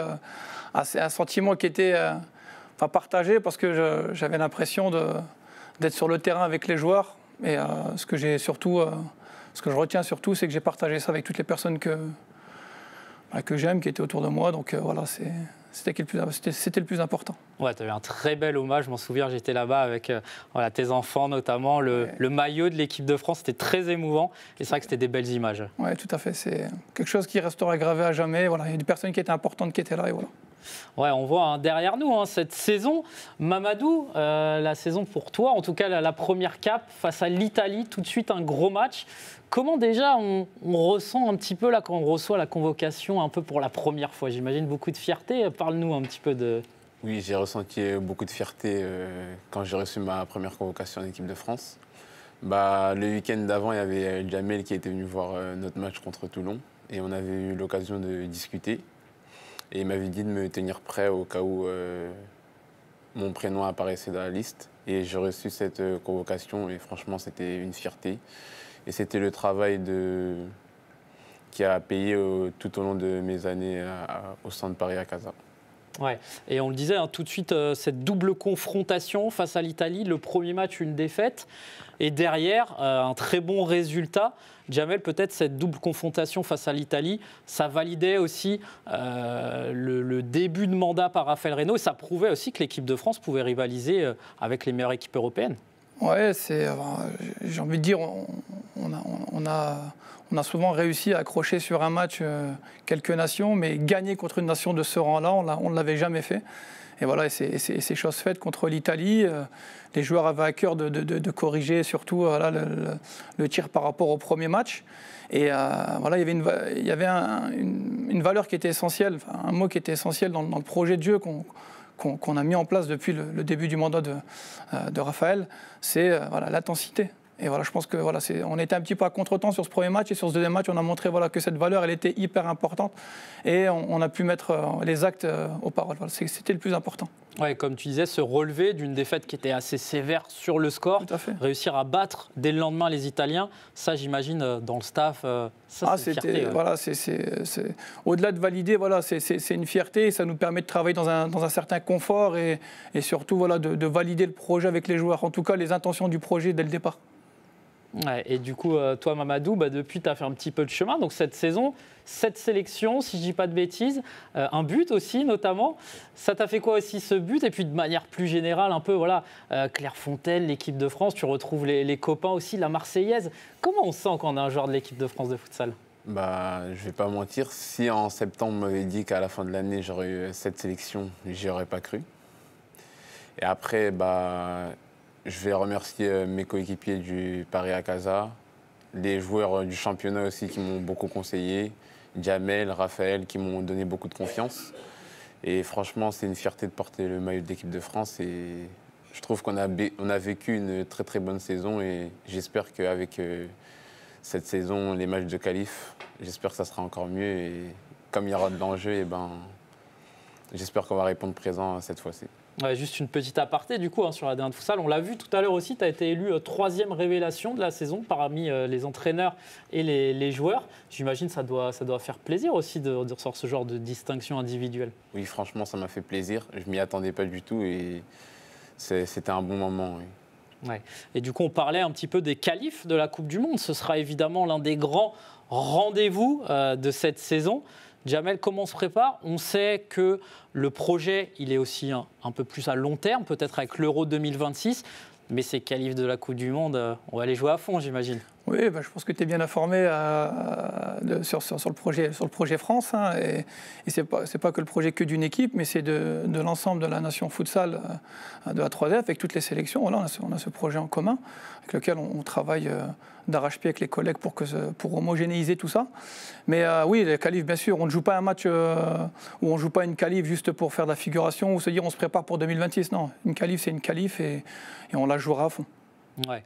Et tu le disais, hein, Mamadou, j'imagine, qu'est-ce que ça change? Parce que ça a été une année de préparation avec quasiment que des matchs amicaux, même s'il y a eu des compétitions. Mais tu le disais, hein, là, on rentre dans le dur, un petit peu le vif du sujet. J'imagine que vous, en tant que compétiteur, c'est ça aussi qui vous motive. Exactement, c'est ce qui nous motive le plus. Là, c'était, on va dire, des matchs de préparation pour répéter nos gammes, travailler les automatismes avec les coéquipiers. Là, ça sera l'enjeu et il faudra gagner le maximum de matchs pour, pourquoi pas, essayer de se qualifier lors de cette phase de qualification. Ouais, on suivra ça évidemment avec un groupe pas facile mais homogène. Je pense que l'équipe de France a quand même ses chances. On voit derrière nous là, ce magnifique plateau, tout ce qui s'est passé aussi cette saison. Il y a eu également ce premier trophée international, le tournoi des 4 nations, une très belle compétition. J'imagine aussi faire partie de ce staff, de remporter cette coupe, ça a dû faire plaisir et faire plaisir à tout le futsal français. Ah, mais je vais reprendre un petit peu cette saison. On avait tablé sur 2 temps forts, le mois de décembre et le mois d'avril, qui étaient nos deux gros temps forts avec le tournoi des 4 nations et bien sûr au mois d'avril, la réception de la Slovénie et du Brésil, et notamment du Brésil. Et voilà, on a répondu présent sur ces 2 temps forts. L'équipe a été préparée, les joueurs ont été préparés pour ces événements. Ce premier titre, il est important, ce qui permet de pouvoir greffer encore plus le futsal français, l'équipe nationale en tout cas sur la carte européenne, et de montrer qu'on est présent et on sait gagner des titres et on peut gagner des titres. C'est ça qui est important, de le mettre dans la tête des joueurs surtout, et du staff. Et le deuxième temps, le mois d'avril, bien sûr avec le Brésil, et il en fallut de peu. En tout cas, on a pu regarder les yeux dans les yeux, c'était le plus important. On a pu valider pas mal de choses et on va continuer à travailler. Ouais, et puis au niveau de ce trophée-là, il y a eu quand même des sacrés matchs. Je me rappelle le France-Belgique, même globalement contre le Pays-Bas et aussi l'Allemagne, ça a été une équipe forte, solide, et les résultats ont été là, quoi. Alors on a validé vraiment un point essentiel que j'ai dit au départ. C'est cette histoire d'intensité et de volonté de toujours aller vers l'avant, d'aller chercher, de récupérer ses ballons, de ne rien laisser surtout, de ne rien lâcher. On a montré qu'on est une équipe conquérante et une équipe qui va pour gagner, non pas pour juste défendre, quoi. C'est ça qui est le plus important. Et toi, Mamadou, justement, quand tu débarques un petit peu en équipe de France, cette intensité, ce niveau international aussi, qu'est-ce que ça change un petit peu par rapport au quotidien de l'AD1? On sent une grosse différence quand même? Oui, franchement, surtout quand j'ai joué l'Italie, c'était mon premier match international. Et l'Italie, c'est une très grosse nation. Et au niveau de l'intensité, il y a tout qui change. Déjà, on voit bien qu'en sélection, les rotations elles sont beaucoup plus rapides. Le projet, il correspond à peu près aux joueurs qu'on possède en équipe de France, c'est-à-dire presser, rien lâcher, attaquer, ne pas regarder les adversaires. Et je trouve que c'est un projet qui me correspond parce que j'ai l'habitude aussi de jouer ce type de jeu en club au sein du Paris Akasa. Et franchement, tous les joueurs, ils adhèrent au projet de jeu et c'est ce qui fait qu'on a un gros groupe. Ouais, et puis quand on parle aussi d'intensité en match, on peut peut-être parler de l'intensité à l'entraînement. J'ai eu la chance d'assister 1 ou 2 fois à certains entraînements. Ça rigole pas, hein, c'est de l'entraînement, mais c'est aussi ça l'ambition, de montrer qu'on est là même à tous les entraînements. Exactement. On a les meilleurs joueurs du championnat de France. Du coup, à l'entraînement, chacun veut gagner sa place et l'intensité, elle est au rendez-vous. Ouais, tiens, je pensais aussi, on avait vu un petit peu les transferts. Il y a eu pas mal de mouvements, un petit peu parmi des internationaux français. Mais on en a beaucoup parlé aussi. Mamadou Touré qui signe au Barça, Nelson Lutin aussi en Italie. J'imagine c'est signe de la bonne santé aussi du futsal français que nos joueurs arrivent à s'exporter. Et Mamadou qui signe dans le plus beau club d'Europe, c'est aussi un bel accomplissement. Non, c'est top et je pense pas qu'on souffrait de cette image où les joueurs français, voilà, tout à fait en dehors de Kevin Ramirez qui avait réussi à s'exporter. Voilà, Abdel Samad avait pris ce chemin-là l'année dernière. Voilà, aujourd'hui, voilà, c'est Mama Touré qui signe dans le plus grand des clubs. Le plus important pour nous, voilà, c'est que nos joueurs, que ce soit en France ou à l'étranger, jouent dans les meilleurs clubs, avec les meilleures conditions, et qu'ils aient une entraînabilité assez élevée pour pouvoir supporter ce projet de jeu et pour être capable de répéter les efforts et de répéter les matchs à haute intensité et surtout des matchs de haut niveau. Ouais, clairement. Au niveau aussi du programme, on l'a vu, hein, ce tournoi des 4 nations, a priori, ça va être voilà, un rendez-vous régulier.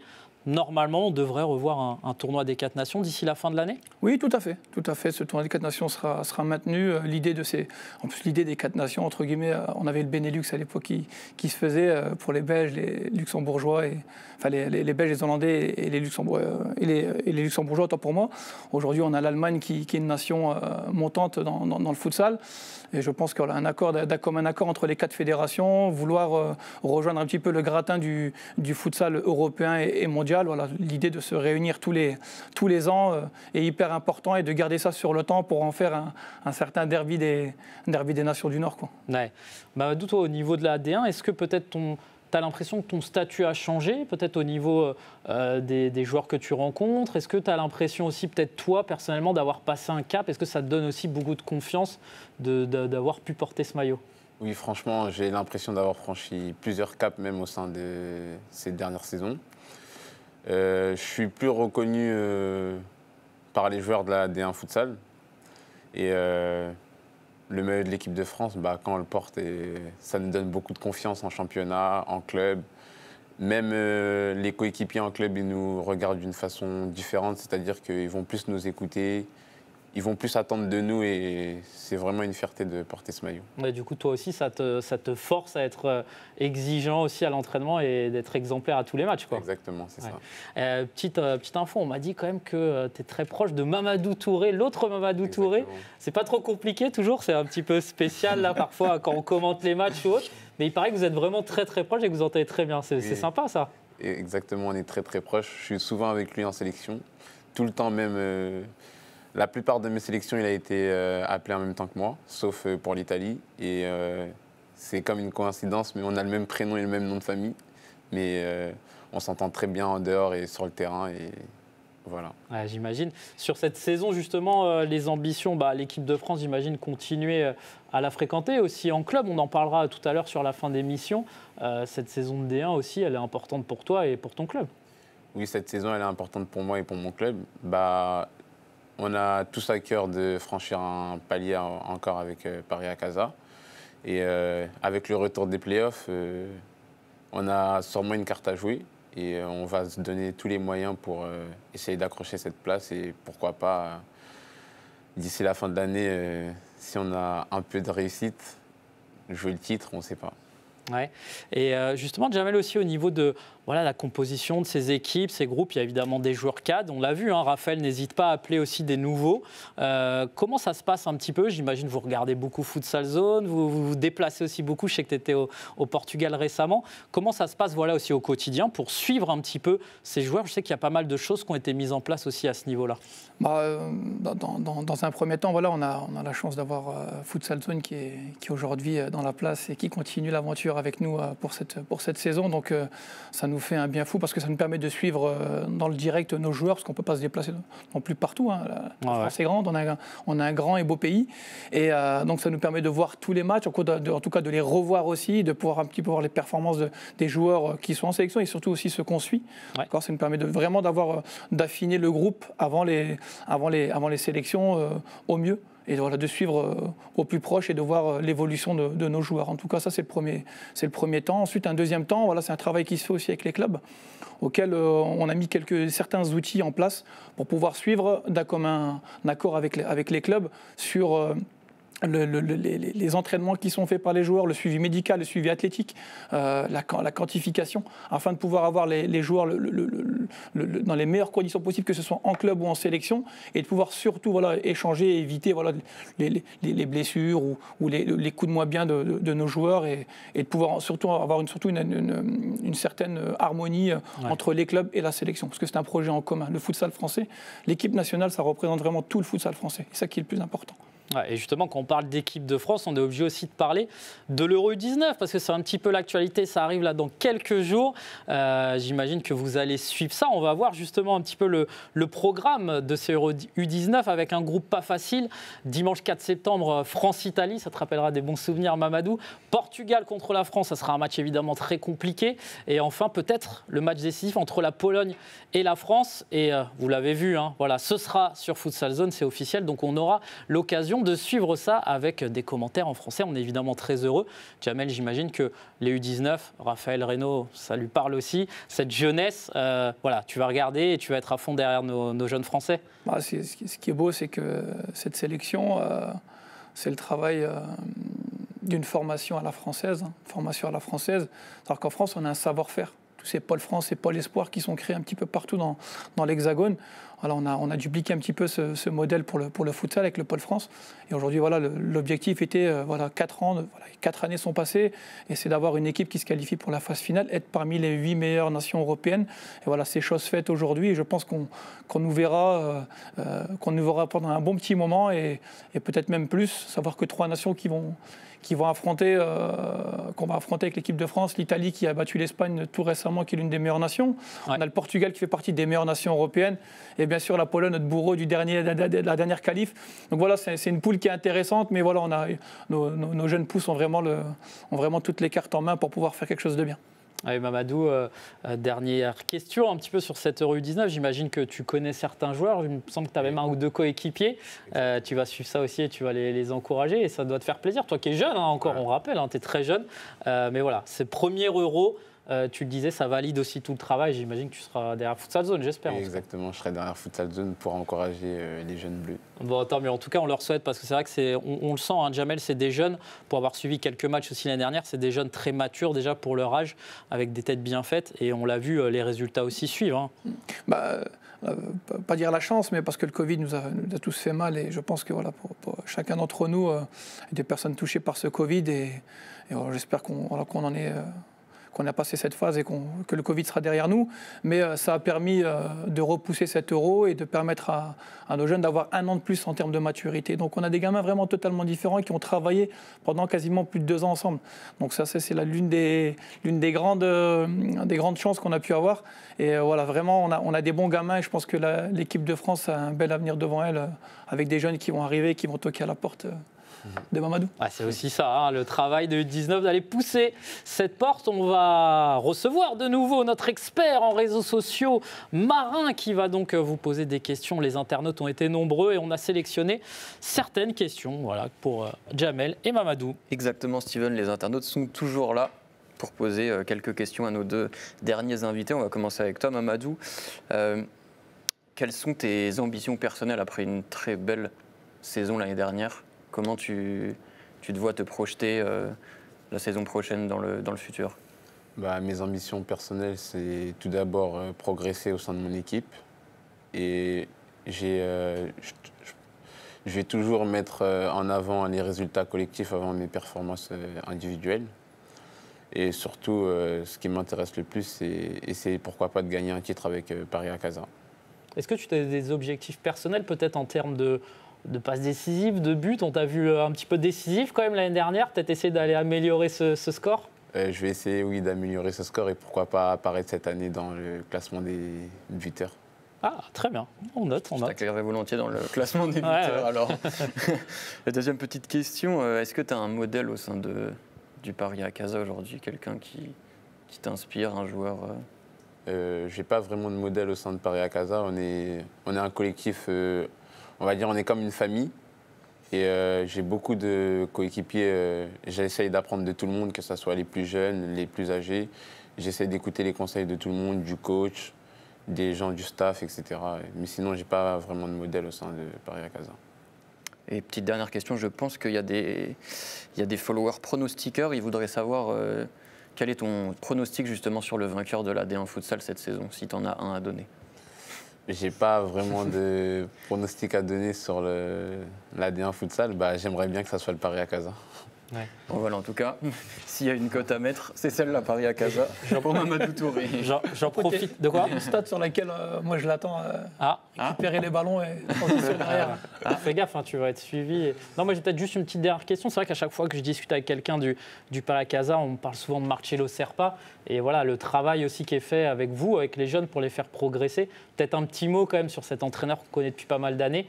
C'est quoi au quotidien? C'est beaucoup de choses. Marcelo Serpa, pour moi, c'est ce qui se fait de mieux dans le championnat de France en termes de coach. Quand il est arrivé au sein du Paris à Casa, on était encore des jeunes qui manquaient d'expérience, de régularité au sein de nos performances.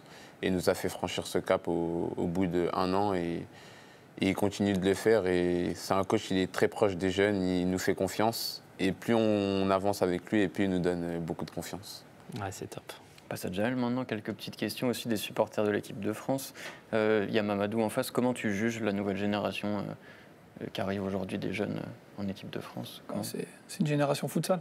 C'est qui est le plus important. Je ne vais pas faire le vieux de 80 ans, mais j'ai démarré moi avec le football en salle et aujourd'hui voilà, on a des jeunes gamins qui ont fait que ça, que du futsal et on sent totalement la différence en fait sur le terrain, sur la compréhension du jeu, sur la compréhension de l'aspect tactique du jeu qui est hyper important. Et tout ça mélangé avec les joueurs qui sont techniques et athlétiques. Parce qu'il faut dire ce qui est, la France a un potentiel énorme. On a un potentiel énorme de joueurs techniques capables de pouvoir éliminer. Tous les pays nous envient. Le Brésil nous envie, et je pèse mes mots, des joueurs qu'on a, ils sont capables de pouvoir éliminer, marquer des buts, aller à un impact, être au plus proche. Et ça, c'est une chose, c'est une grande richesse. Là où on devait grandir, c'était surtout sur le jeu, la pratique futsal. Et aujourd'hui, c'est quasiment, pas dire chose faite, ça continue encore à progresser, mais comme l'a dit si bien, voilà, l'apport des entraîneurs étrangers par le passé, le fait que nos entraîneurs français aussi ont passé un cap, ça nous a permis de pouvoir arriver avec cette belle génération qu'on a aujourd'hui. Une autre petite question sur justement l'évolution du futsal français par rapport à quand tu as commencé. Justement, comment tu vois cette évolution? Ça va dans le bon sens? Je pense évidemment ça peut aller que dans le bon sens. Ça peut aller que dans le bon sens. Et ça a mis du temps au départ. Et c'est normal. On a un pays qui fait 1000 km autant pour moi en largeur et en longueur. Et donc, on a un système qui est particulier, on a une fédération qui est forte, qui est puissante, mais voilà, on a des arcades qu'il faut bouger. Et pour installer cette discipline, savoir qu'on est quand même une discipline qui n'est pas concurrente des sports comme le basket, l'handball et le volleyball et autres, mais voilà, il fallait que ça prenne tout doucement son chemin. On a le football féminin qui était une volonté forte de la fédération de développement. Et aujourd'hui, le futsal, voilà, est un des leviers majeurs de la fédération sur ce mandat-là de M. Le Gret. Et on sent vraiment une différence, en tout cas une avancée vitesse grand V ces dernières saisons. Et justement, pour terminer, une question un peu plus personnelle. À quoi tu aspires dans le futur, justement, un poste d'entraîneur? J'aspire à grandir déjà pour commencer. J'ai fait cette bascule assez rapide et pas brutale pour dire, mais entre le joueur et entre guillemets l'entraîneur adjoint, voilà, faire partie d'un staff. Et j'ai besoin d'apprendre. J'ai besoin de beaucoup apprendre. J'ai besoin de, même si j'ai joué pendant très longtemps au futsal et que je reconnais un petit peu les coutures, en tout cas du futsal français, un petit peu du futsal international. Ce qui est important pour moi, c'est de me construire en tant qu'entraîneur. En tant qu'entraîneur adjoint dans un premier temps, et ensuite, pourquoi pas, oui, dans le long terme, pourquoi pas être entraîneur, oui. Ça peut être une volonté, bien sûr. Peut-être moi une dernière question. On dit souvent que tous les records sont faits pour être battus. Tu as encore de la marge, 151 sélections en équipe de France. Est-ce qu'il y a un joueur, ça te ferait plaisir, voilà, un jour qui t'égale ou qui te dépasse, même si ça ne fait jamais plaisir, mais peut-être dans cette nouvelle génération ou dans les joueurs qui sont là aussi depuis pas mal d'années? J'étais content que Joëvin Duro prenne le numéro 1, ouais. Pour commencer. Petite dédicace pour lui. Et après, derrière, j'ai pas de préférence, mais voilà, celui qui le battra, je pense que des mecs comme Sid Belhadj, en tout cas, je pense que Sid est bien parti pour. En tout cas, je lui souhaite, parce qu'il est jeune, il est expérimenté, il incarne vraiment l'équipe de France par par son jeu, sa volonté, sa détermination, ses valeurs. Voilà, c'est quelqu'un de fidèle, c'est quelqu'un qui a des ambitions et qui ne les a jamais cachées. Mais c'est quelqu'un qui est très timide, et que c'est quelqu'un dans l'intensité, dans l'effort. Il est toujours présent, il donne toujours le meilleur de soi-même pour l'équipe.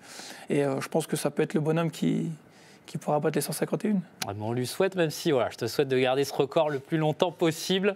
Mais voilà, en tout cas, ça promet plein de belles choses pour la suite. Cette équipe de France, on est évidemment très pressé d'être déjà aux qualifications de la Coupe du Monde. Et puis, il y aura un petit rendez-vous un petit peu avant. On en reviendra en fin d'émission.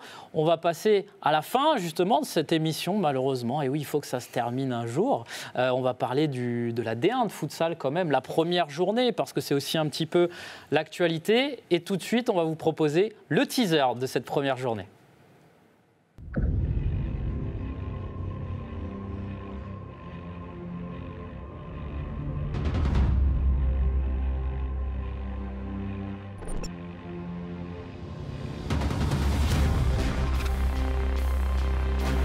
Ballon capté par Okoka qui va tenter de dégager rapidement pour essayer de marquer. Ce qui est fait. Du 40 à jouer. Et Ali Warti au deuxième poteau. Et c'est superbe. Et c'est le triplé. Le jeu issu aussi de cette académie. Oh, quel but de Nico. Le coup de canon en pleine lucarne. Pour ce nouveau. Attention à ce caviar. À ce caviar pour qui? Pour Conrado Sampaoli. Bien joué ça, bien joué Kevin Ramirez. Ouais, quelle belle action là-bas. Et voilà, cette D1 de futsal, moi, elle m'a manqué, personnellement. Alors, toi, je t'imagine pas en tant que joueur, toi aussi, voilà, de suivre un petit peu tes joueurs, entre guillemets, de l'équipe de France. Mais on est très content de pouvoir retrouver la D1 de futsal. Et puis, après avoir vu le teaser en vidéo, on va quand même regarder le programme donc, de cette première journée avec dès 16h15, les deux premiers matchs. Le Kremlin Bicêtre Futsal recevra le Nantes Métropole Futsal. Paris-Acaza recevra l'UJS Toulouse à 18h30. On aura deux matchs. Le club de Béthune qui recevra le champion en titre, le Sporting Club de Paris. Un match entre le Toulon Elite Futsal et le Kingersheim FC à 18h30. Et enfin, l'affiche de cette journée, j'aurai la chance d'être sur place pour suivre un petit peu tout ça. Mouveau contre l'Étoile Lavalloise, 2 des favoris. Mamadou, on est quand même obligé d'en parler. L'année dernière, première journée, Paris-Acaza, UJS Toulouse, on se souvient. Une grosse défaite cette année, voilà. J'imagine qu'il y a un petit esprit de revanche peut-être. Exactement. On va essayer de corriger le tir par rapport à l'année dernière. On s'était fait un peu surprendre l'année dernière et cette année, on ne compte pas les laisser repartir avec la victoire. Ouais, en tout cas, on suivra ça aussi, cette équipe du Paris-Acaza. On n'en a pas parlé dans les transferts. Il y a eu le départ de Ronny Zakei, mais il y a eu pas mal aussi de recrues, avec notamment pas mal de jeunes aussi. La mayonnaise, voilà, tu le disais, l'objectif, c'est d'aller le plus loin possible. Exactement, c'est d'aller le plus loin possible. On a des jeunes qui intègrent l'équipe. Ils rejoignent d'autres jeunes, donc c'est plus facile de s'intégrer. Et avec le coach Marcelo, je pense qu'ils pourront qu'apprendre et progresser le plus rapidement possible. Et puis toi, maintenant, ça y est, tu n'es presque plus le jeune. Tu as vu, maintenant, on sent le joueur de l'équipe de France. C'est bien. En tout cas, c'est vrai que ça sera à suivre aussi du côté de Paris-Acaza. Et puis, on va regarder aussi tout de suite avec les invités tout ce qui nous attend sur le mois de septembre. Ça sera un mois de septembre très, très riche sur Futsal Zone. On est très heureux de pouvoir vous proposer évidemment cette D1 de futsal dès ce week-end. On en a parlé aussi, l'Euro de futsal U19. On sera à fond derrière nos Français. Dès le prochain week-end aussi, ce sera la J2 de D1 de futsal. On va en parler aussi quelques minutes. Le match entre la France et la Croatie à Laval dans l'espace Mayenne. Et enfin, le 24-25 septembre, la J3, 3 journées de D1. Un match de l'équipe de France, un Euro U19. On est plutôt pas mal. Et quand même un petit mot sur ce match France-Croatie. Les places ont été mises en ligne. Tout à fait. Guichet fermé à Laval. Je pense qu'on le sera. Laval a toujours été guichet fermé. Donc je pense qu'on le sera dans cette belle écran. En tout cas, affronter la Croatie. C'est une belle nation du futsal qu'on a battu pour se qualifier pour l'Euro 2018. Donc voilà, un bel adversaire pour se préparer en tout cas pour les premiers matchs des qualifs qui se joueront en octobre. Ouais, en octobre, on ne l'a pas mis, mais ça sera juste après, ça va s'enchaîner. Alors toi, Jamel, tu y seras. Mamadou, France-Croatie, Laval, on compte sur toi, il faut demander à Raphaël. Il y a 2 journées. Il y a 2 journées. Il y a 2 journées. C'est une bonne réponse. 2 journées, on va suivre ça évidemment. Mais voilà, trêve de plaisanterie. Il y a évidemment beaucoup de concurrence et ça promet dans tous les cas une équipe de France très compétitive. Écoutez, j'ai envie de vous dire merci déjà, merci pour cette émission. Merci à vous d'avoir été présents. Ça a mis un petit peu de temps aussi à s'organiser, mais on est très content d'avoir pu être là. On va remercier déjà Multicam, notre partenaire qui nous a mis à disposition ce magnifique plateau. Merci aussi à toutes les équipes qui travaillent un petit peu dans l'ombre, que ce soit Marin, on l'a vu, Clément, Laurent, Brice, Arnaud. Il y a énormément de monde qui travaille, Alex aussi, voilà, pour essayer de vous proposer tout au long de la saison du contenu. Je peux vous assurer, c'est beaucoup de travail et on est très heureux aussi de vous voir voilà, de plus en plus nombreux. N'hésitez pas également à suivre nos réseaux sociaux, Facebook, Instagram, Twitter. Abonnez-vous, partagez. N'hésitez pas à en parler aussi autour de vous. Plus on sera nombreux et plus on pourra continuer à essayer de faire le maximum. En tout cas, je suis très content d'avoir pu animer cette émission de rentrée. On est très pressés. On va te souhaiter, toi, Jamel, en tout cas, plein de bonnes choses. Évidemment, pourquoi pas une qualification pour la Coupe du Monde, mais voilà, toujours continuer à progresser, plein de bonnes choses. Step by step. Step by step, voilà. Et Mamadou, continue sur ta lancée, je te le souhaite. Et puis, plein de bonnes choses aussi, que ce soit en club ou en équipe de France. Merci. Merci pour cette invitation, en tout cas. Merci à vous. Merci, en tout cas, d'avoir suivi cette émission. N'hésitez pas aussi à la partager. On se retrouve très bientôt pour cette première journée de D1 de futsal et ensuite pour l'Euro U19. Merci encore une fois. Merci à tout le monde et à très vite sur Futsal Zone.